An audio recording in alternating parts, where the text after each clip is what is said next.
Scientists have solved hundred-year-old Pharaoh Tutankhamun's curse. Recent scientific studies have challenged the myth of the curse of the pharaohs, which supposedly caused the deaths of many involved in the opening of Tutankhamun's tomb. For years, the idea of a supernatural curse persisted, but modern investigations now suggest a more scientific explanation.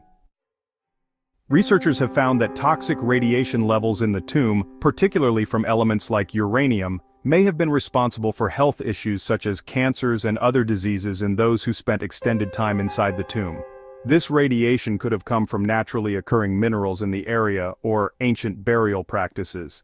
Elevated radiation levels have been detected not only in Tutankhamun's tomb but in other Old Kingdom tombs as well. Scientists suggest that the ancients may have been aware of the dangers, interpreting them as curses, and even inscribed warnings about death from unknown diseases in some burial sites. Additionally, microbial agents like toxic mold and bacteria, which thrived in the sealed, oxygen-limited environment of the tomb, may have contributed to respiratory issues and infections, compounding the dangers. These findings have shifted the perception from supernatural to scientific, showing that radiation and other natural factors, rather than a curse, were likely responsible for many of the deaths following the tomb's discovery. Let's talk about the history of finding the tomb, treasures, new clues, and the news circulated about the curse in the past. A year earlier, in November 1922, Howard Carter, a determined archaeologist who had spent years scouring the Valley of the Kings, finally made the discovery that would change his life and the world's understanding of ancient Egypt forever. His spade struck stone, and as he peered into the small opening that led into the hidden tomb, Carter saw something no one had seen in over 3,000 years. He famously exclaimed to Lord Carnarvon, "I see wonderful things."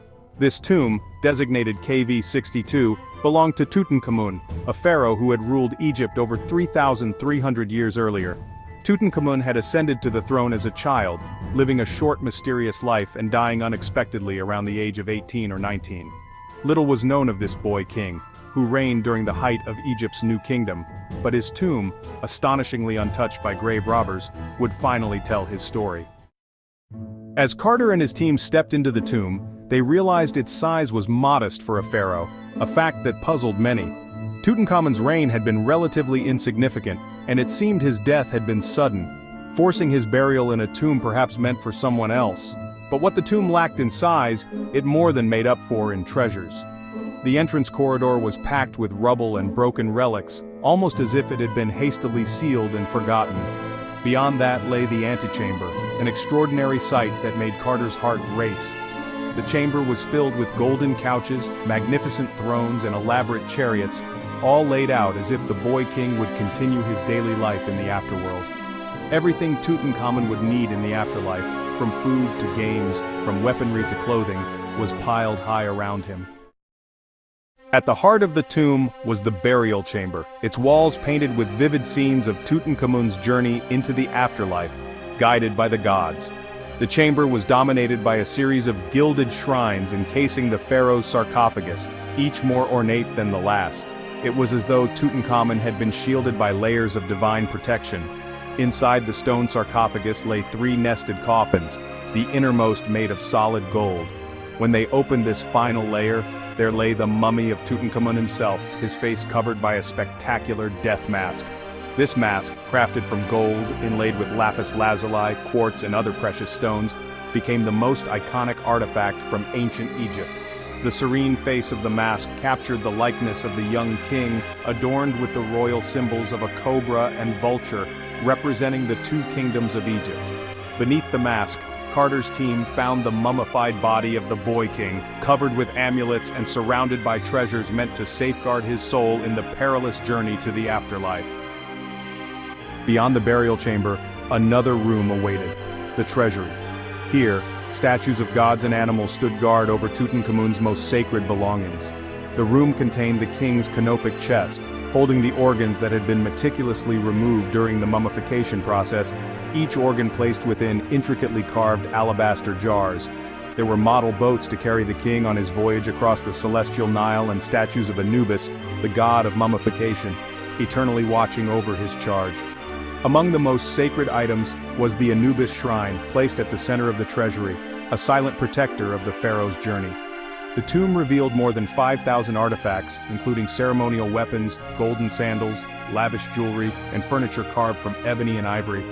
Every item had a purpose, ensuring the boy king's comfort in the afterlife. As Carter marveled at the treasures, questions began to arise. Why was the tomb so small for a king? Was it truly built for Tutankhamun, or had it been hastily prepared for his unexpected death? Some believed that there might be more to the tomb than met the eye. Years later, in the early 21st century, advanced radar scans were conducted on the tomb's walls, stirring new excitement. These scans hinted at the possibility of hidden chambers beyond the northern and western walls of the burial chamber. Could these secret rooms belong to Queen Nefertiti, the legendary beauty and stepmother of Tutankhamun, whose tomb had never been found? Archaeologists eagerly followed these clues, and Egyptologists debated fiercely over the tomb's secrets. In 2015, it seemed that new discoveries were on the horizon. The scans indicated mysterious voids, sparking a theory that Nefertiti herself might rest beyond the walls, sharing the tomb with her stepson. However, further investigations in 2018 brought disappointing news. No definitive evidence of hidden chambers could be found. Still, some continue to believe that Tutankhamun's tomb has not revealed all its secrets and the mystery lingers on.